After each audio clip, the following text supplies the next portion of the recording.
The heavy oak door on the third floor of the Belandi brownstone was never supposed to open at 11:15 on a snowy Tuesday night.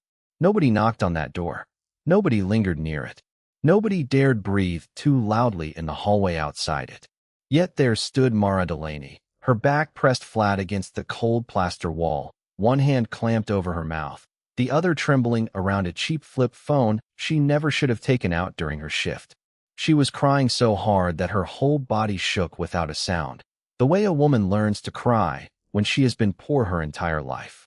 She had no idea that on the other side of that door, a man with blood still drying on his cuffs had just set down his glass, tilted his head, and gone completely still. She had no idea that in 90 seconds the door would swing open and that everything she had carefully built over the last 18 months was about to come apart on the polished floor. The phone call had lasted only 41 seconds. That was all it took for a stranger with a flat, bored voice to tell Mara that her grandmother had wandered out of Maple Ridge Care Home in her nightgown, wearing only one slipper. They had found her 2 blocks away, sitting in a snowbank, talking quietly to a mailbox. Now the home wanted to move her into the locked memory unit by morning, at an additional $1,100 a month, unless the family came to collect her instead. Mara had no family. Mara was the family, and she did not have an extra $1,100. She barely had $400, and most of that was already promised to rent. She slid down the wall until she was crouched on the floor in her plain gray uniform, her knees pulled in tight, and let a single broken sob slip through her fingers. It was not loud. It was not dramatic. It was simply the sound of a woman who had been holding her whole life together with tape and glue, finally feeling one corner peel away. She thought of her grandmother sitting alone in the cold with one bare foot, pressed her forehead against her knuckles, and tried to remember how to breathe evenly again. Then the door opened. Mara looked up, and there he was. Dario Belandi, sleeves rolled to his elbows, forearms marked with old scars, jaw set, dark eyes fixed on her with an expression she could not read. She had cleaned this house for a year and a half, and in all that time he had never once looked directly at her. Not when she polished the banister 3 feet from his shoulder. Not when she carried his breakfast tray past his study door. He was looking now, and it was the look of a man who had just overheard something he was never meant to hear and had not yet decided whether to be angry about it, or something far more dangerous. Mara scrambled to her feet, wiping her cheeks with the back of her wrist as apologies spilled out of her. She was sorry.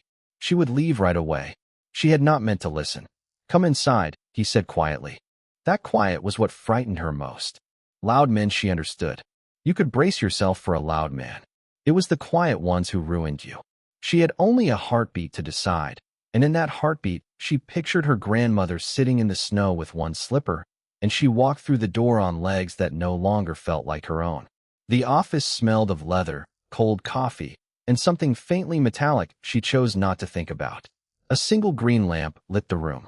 On the desk sat a heavy crystal glass, a folded newspaper, and a small black notebook, which Dario closed as she stepped inside.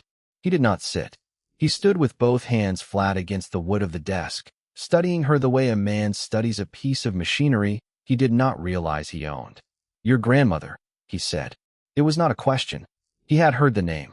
She had repeated it 3 times into the phone. Mara nodded, her throat too tight to speak. She was suddenly, painfully aware of her own body, the way her uniform pulled at her hips, the color rising in her face, the strand of hair stuck to her damp cheek. She had spent her whole life being politely invisible to men like this one. Being seen was worse than being invisible. Being seen by him was worse than being seen by anyone. "How much do you need?" he said. "Tonight." She stared at him, her mouth opening and closing without sound. In 18 months of scrubbing his floors, she had learned 3 things about Dario Belandi. He never repeated a question. He never touched anyone gently. And he never gave anything away for free. So this had to be a trap. Women like Mara Delaney did not get rescued at 11:15 on a Tuesday night. Women like her got the overnight shift, half a sandwich in the break room, and a long bus ride home through dark, shuttered streets. "I cannot take your money, sir," she whispered. Something shifted in his face. Not offense. Something quieter. Almost respect. He came around the desk slowly, and she held perfectly still, the way one holds still around a wolf that has not yet decided whether you are threat or dinner. He stopped an arm's length away. This close, she could smell whiskey on his breath, and underneath it something clean, like snow caught in the folds of a coat. "Then let me buy you a coffee," he said. "And you can tell me what a woman who scrubs my kitchen at midnight is doing crying about a nursing home. I already have 3 problems tonight, Miss Delaney. If you turn out to be the 4th, I would like to know now, before it becomes expensive for both of us." He knew her name. That frightened her almost as much as everything else. In 18 months, no man in that house had ever once used it.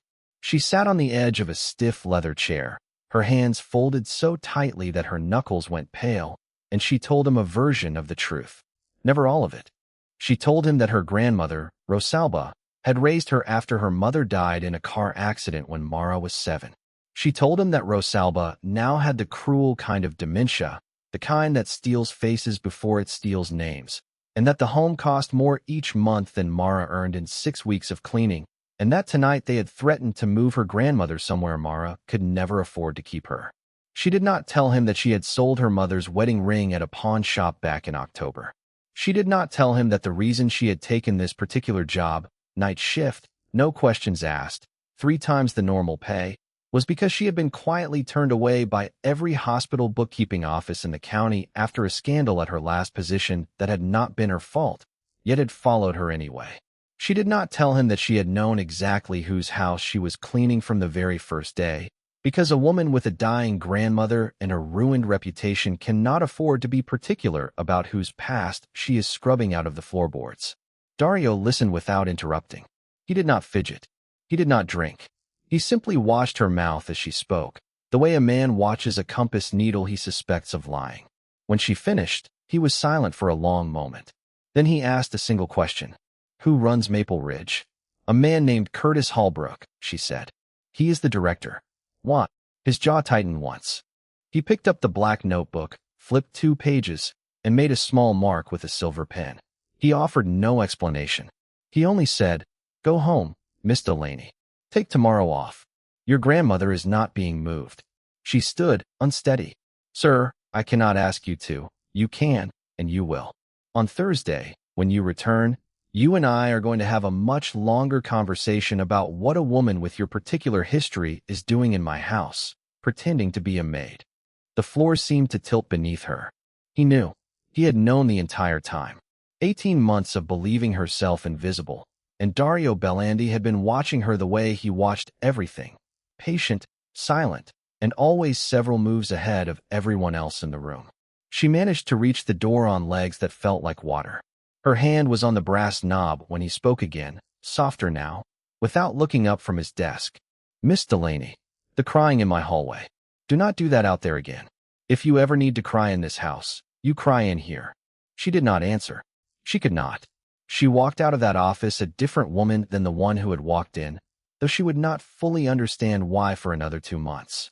By Thursday morning, 3 things had happened that Mara knew nothing about. Curtis Holbrook, the director of Maple Ridge, had received a visit from 2 men in dark coats who never raised their voices, but somehow managed to rearrange every framed diploma on his office wall while he watched from behind his desk, sweat gathering on his upper lip. Rosalba had been quietly moved into a sunny private room on the ground floor at no additional cost, with a standing weekly delivery of fresh yellow tulips arriving in her name.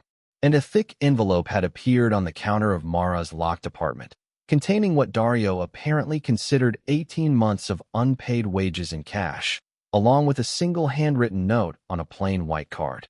It read simply, "For the ring you sold in October. D." Mara sat on her kitchen floor beside that envelope and cried harder than she had all week. Then she washed her face, put on her uniform, and went to work because she was not foolish enough to believe anything in her life had ever truly been free. This envelope was not a gift. It was an opening offer, and she needed to understand exactly what he was buying. The Belandi brownstone in Lincoln Park did not look like the home of a crime family from the outside.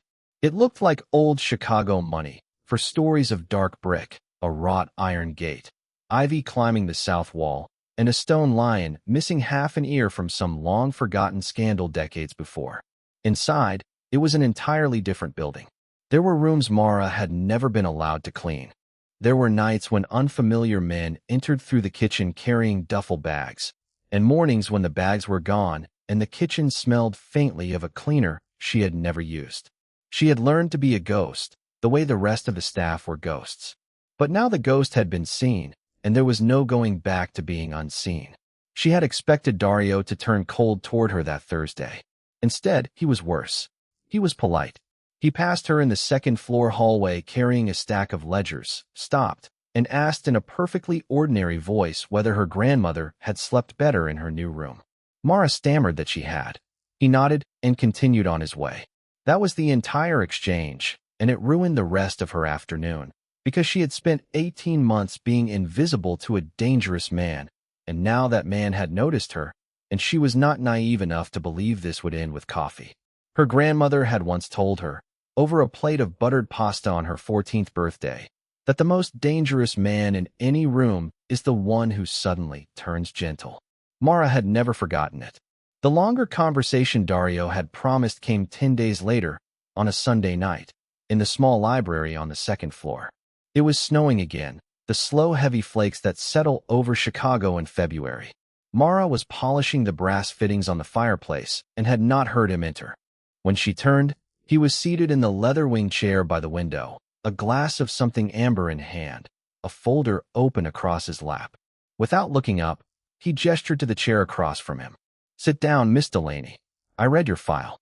She sat, her heart beating like a trapped bird against her ribs. St. Vincent's Hospice, bookkeeping department, 6 years, promoted twice, dismissed 11 months ago after $22,000 disappeared from a bereavement fund. He turned a page. The internal audit cleared you. A supervisor named Peter Ansel took a plea deal 3 months later.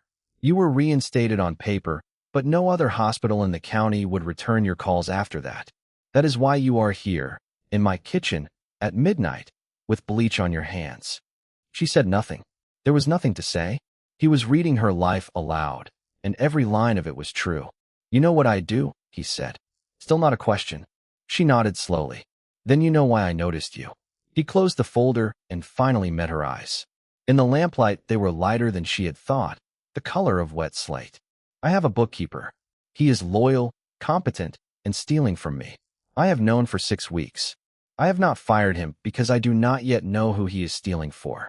I need a second set of eyes on my legitimate businesses, the port company, the 2 restaurants, the laundromats, the parking garages. Someone quiet. Someone with a reason to be careful. Someone the people around me will underestimate on sight." Mara finally understood, fully, why he had watched her for a year and a half. Not because he wanted her, because she was useful. A quiet, invisible knight made with a spotless resume and a grandmother on the edge of an eviction notice was exactly the kind of woman no one in his world would ever suspect of counting his money. "And if I say no?" she asked, her voice steadier than she expected. "Then you remain a maid. Your grandmother keeps her sunny room, and we never speak of this again." He set the folder aside. "But I do not think you will say no, Miss Delaney, because you already know what staying quiet cost you the last time, and I think you are tired of being quiet." She was. She said yes before she could think of a reason not to, and once she had said it, she could not think of one afterward, either. The first ledger he gave her belonged to the port company. It took her 4 nights to find the leak, a clumsy one, a phantom vendor called Adriatic Freight billing for pallets that had never existed, always in odd amounts, always signed off by a mid-level manager named Rocco Vince. Mara wrote it up neatly in a blue notebook and slid it across Dario's desk at 7 in the morning, just before her shift ended. He read it standing up, did not smile, and said only, "Good, do the restaurants next." That was how it began. For 6 weeks, Mara lived 2 lives inside a single house. By day, she slept in her small apartment with her grandmother's old wooden rosary resting on the nightstand. In the evenings, she visited Maple Ridge, sitting with Rosalba while her grandmother asked 3 times who she was, and once, beautifully, remembered, gripping Mara's hand and whispering that she had cut her hair. By night, she cleaned a crime boss's home, and afterward, in the small library once the rest of the house had gone quiet, she audited his empire. She grew skilled quickly. She found a second skim running through the laundromats. She found a third in a restaurant that turned out to belong not to Dario's own operation, but to his cousin's. Every discovery she brought him was met the same way: a nod, a quiet thank you, a fresh folder pushed across the desk. He never touched her. He rarely stood within 3 feet of her. But something was shifting in the room whenever they were together, and they both felt it, and neither spoke of it aloud. She learned things about him she had not gone looking for. That he ate the same breakfast every morning: 2 boiled eggs, black coffee, 1 piece of dry toast, because it was what his mother had made him as a boy before she died in a kitchen fire when he was 9, a subject he still would not discuss. That he had a younger sister, Elena, killed at 22 in a bakery during a botched act of retaliation by a rival family. And that the rival family, the Corvus, still controlled a quarter of the north side from a private club above a flower shop, and had recently been pushing hard for what they called a peace merger, a marriage arrangement between Dario and Silvio Corvi's youngest daughter. Dario had refused twice, and Silvio did not care for being refused twice. Mara learned about the merger the way she learned about most things in that house, through numbers that refused to add up. One Tuesday in late February, while reconciling the port company's insurance ledger, she noticed a monthly payment of $40,000 flowing out to a shell company registered out of state. She traced it through 3 layers and found that it ended with an entity signed for by Silvio Corvi's own lawyer. Dario's loyal, competent, thieving bookkeeper had been paying protection money every month for 11 months, to the very man who had ordered his sister's death. Mara sat with the numbers for a long time in the yellow lamplight, her hands perfectly steady on the notebook. She understood, sitting there with the snow ticking against the window, that if she showed this to Dario, someone would likely be dead by morning, possibly more than one someone. And she understood that if she did not show him, and he found out on his own later, the person who paid for it might well be her.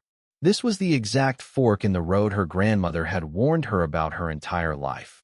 The moment when doing the right thing and doing the safe thing split apart, and a woman had to choose which one to walk. She did not hand it over right away, and she did not burn it either. Instead, she copied every page, in her own careful handwriting, into a second notebook, an identical blue one she bought at a drugstore the next morning on her walk home. She hid that second notebook inside a hollowed-out prayer book on her grandmother's bedside shelf at Maple Ridge, tucked between a rosary and an old photograph of her mother at 18, exactly where no one on earth would think to look. Then she went to Dario on a Thursday night and did something she had never done in that house before. She closed his office door behind her. "I need to ask you something first," she said, "before I show you anything." He set down his pen. "Ask. If I give you what I found, are you going to kill someone tonight?" He did not answer right away. That was one of the things she had learned to trust about him. He never answered quickly. Finally he said, "Not tonight. I need him alive to learn what he knows." "And after?" "After is not your question to ask, Miss Delaney." "It is tonight," she said, and she meant it, her hands folded calmly in her lap, her chin lifted. He looked at her the way a man looks at a locked door he did not realize was locked. "Ask what you actually want to ask," he said quietly. She took a breath. "If I give you this, I want your word that whatever happens next, my grandmother stays safe. Not just cared for. Safe. If this goes wrong, if the Corvus come after you, or after me, I do not want a single one of them to know Rosalba Delaney exists. I do not want her name in any file, her room number written down anywhere. I want her invisible. Forever. Done. And one more thing." Her voice shook, just once, just briefly. "When this is finished, I want out. Not the money, not the job. Out of this house. Out of your world entirely. I want an honest reference I can hand to a real accounting firm. I want to go back to a life where the loudest thing in my kitchen is the kettle." Something unreadable moved behind his eyes. He nodded once. "Done." She slid the original notebook across the desk. He opened it, read 3 pages, and went completely still. When he finally looked up, his face had drained of color. "Corvi," he said. "For 11 months, she said. "Through your own bookkeeper. $40,000 a month. That is over $400,000 of your own money, paying the man who put Elena in the ground." He closed the notebook slowly. "Miss Delaney, go home. Do not come back to this house until I call you." She went home. She did not sleep. She sat by her window with a cup of chamomile tea, watching the snow fall over the park, and waited for the phone to ring. It did not ring Friday. It did not ring Saturday.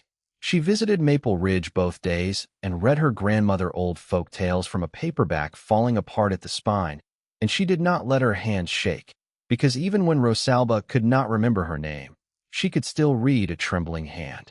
On Sunday night, at exactly 11:15, the same hour she had once cried in his hallway 2 months earlier, her flip phone lit up on the kitchen table. Dario's voice came through low, rough, and stripped down to almost nothing. Come to the docks. She should have said no. Any sensible woman would have said no. Instead, she put on her coat, buttoned it over herself, and walked out to the curb, where a black car already waited with the engine running. The Belandi port operation ran out of a cold gray warehouse along the river. The moment Mara stepped out of the car, she understood something had gone badly wrong. There were too many men in the yard, men she had never seen in a year and a half in that house. 3 long black cars lined the loading dock, and a fourth, unfamiliar, with out-of-state plates, was parked at an angle, as if it had arrived in a hurry.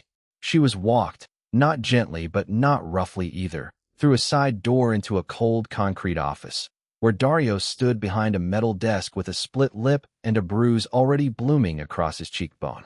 Across from him sat a small, silver-haired man in an elegant camel coat, whom Mara had never met but recognized instantly from a newspaper photograph she had studied weeks earlier.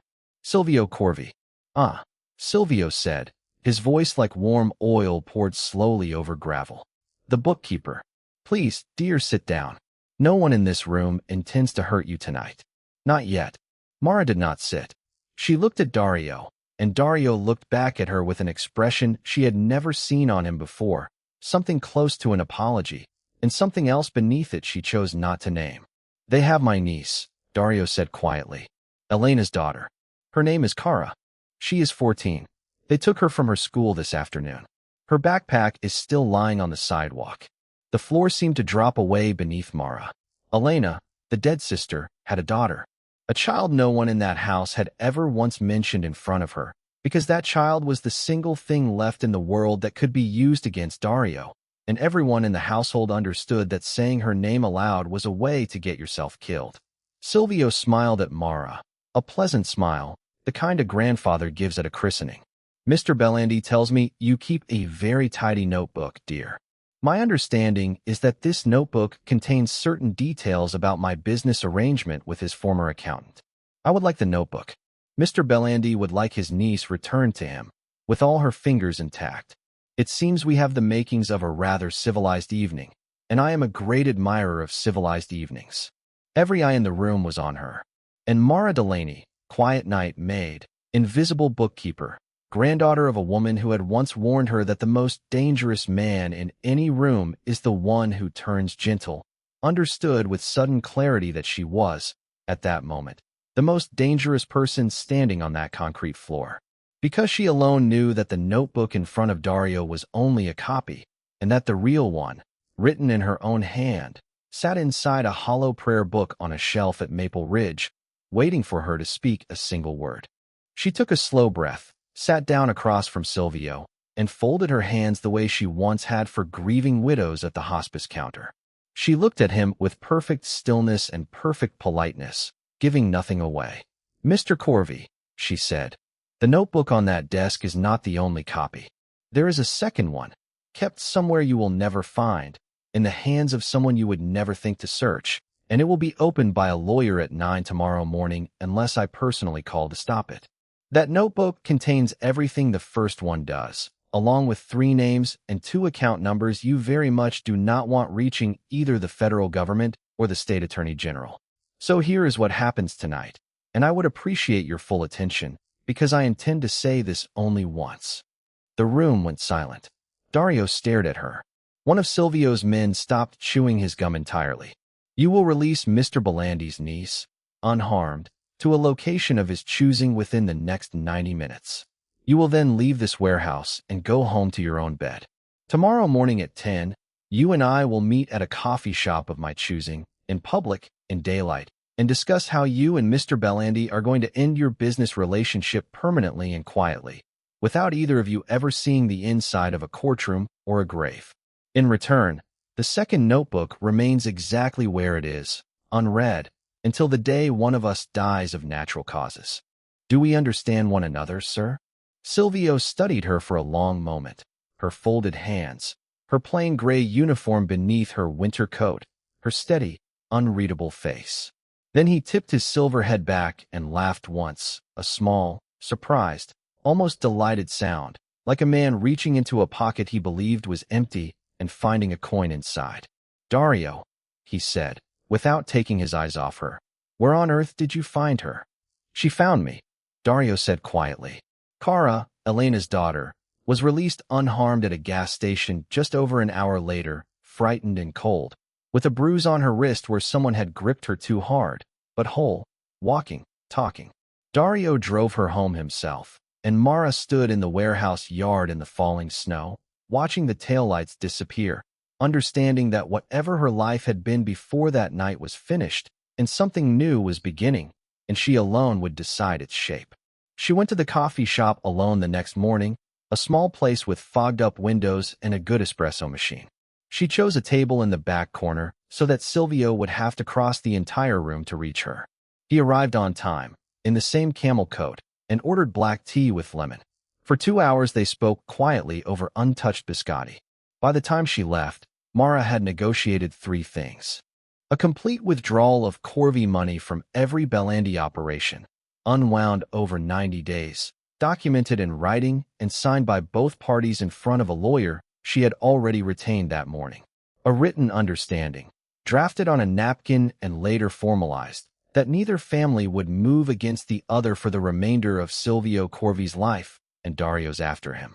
And the arrangement she was proudest of, one she had told no one she intended to ask for, a permanent, anonymous commitment, funneled through a charitable foundation whose name bore no connection to the Corvi family, to fund the memory care wing of Maple Ridge indefinitely, in honor of a woman who appeared on no official document belonging to either family. Silvio agreed to all 3, not because he had to, but because Mara Delaney had shown him, across one warehouse and one coffee shop in under a day, that she was the most costly kind of enemy a man in his line of work could ever make. The invisible kind, the patient kind, the kind who had spent a lifetime being underestimated and had quietly turned that underestimation into a weapon she carried in her apron pocket. Some men, upon meeting a woman like that, destroy her before she can become what she is becoming. Silvio Corvi, to his lasting credit, simply poured her more tea and asked if she took sugar. She did not return to the Belandi brownstone after that morning. That had been part of her agreement with Dario, and Mara kept her agreements. She left her uniform folded in a paper bag on the kitchen counter, with a short note thanking the housekeeper who had trained her, and walked out through the side gate at 8 that morning without looking up at the third-floor window, though she knew he was watching from it. He found her 2 weeks later, on a Saturday afternoon, at Maple Ridge, where she sat reading aloud to her grandmother from a book of old Italian folk tales Rosalba could no longer follow but still loved to hear. Mara heard the door open behind her and did not turn. She knew his footsteps by then, even on carpet. You kept your word, Dario said quietly from the doorway. I am honoring mine. I am not here to bring you back. Then why are you here? Because I owe you a reference, he said.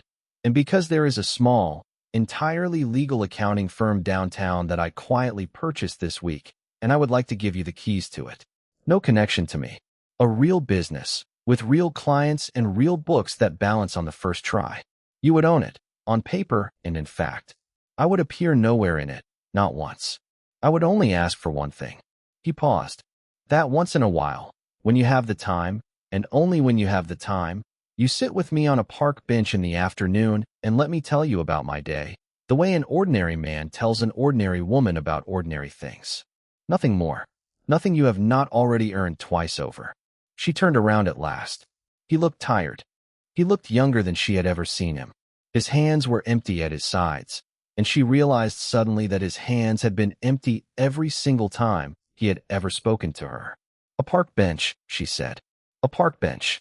From the bed behind her, Rosalba said clearly, to no one in particular. The gentle ones are the dangerous ones, my darling. But sometimes the gentle ones are simply gentle. Then she drifted off again with a small smile. Mara laughed for the first time in a long while, a real laugh that shook her whole frame. "All right, Mr. Belandi. One bench. One afternoon. We will see." That was the entire agreement. He did not sweep her into his arms. He did not offer a mansion, a ring, a new name, or a bodyguard. He offered her a business she had already earned 3 times over, one honest afternoon on an ordinary bench, and the chance to decide, one Saturday at a time, whether an ordinary life alongside a not-so-ordinary man was something worth building. And Mara Delaney, who had once cried outside a crime boss's office because she could not find $1,100 and one missing slipper for her grandmother in the snow, walked out of Maple Ridge that Saturday afternoon as the legal owner of a small accounting firm downtown, her grandmother safely settled in a sunlit room paid for indefinitely by her own former enemy, and a standing invitation for a Saturday walk in the park with a man who, for the first time in his life, was learning how to be gentle without also being dangerous.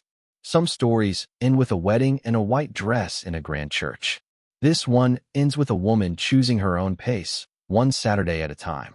Somewhere in a small sunlit room on the ground floor of Maple Ridge, an old woman named Rosalba sleeps with a wooden rosary in her hand.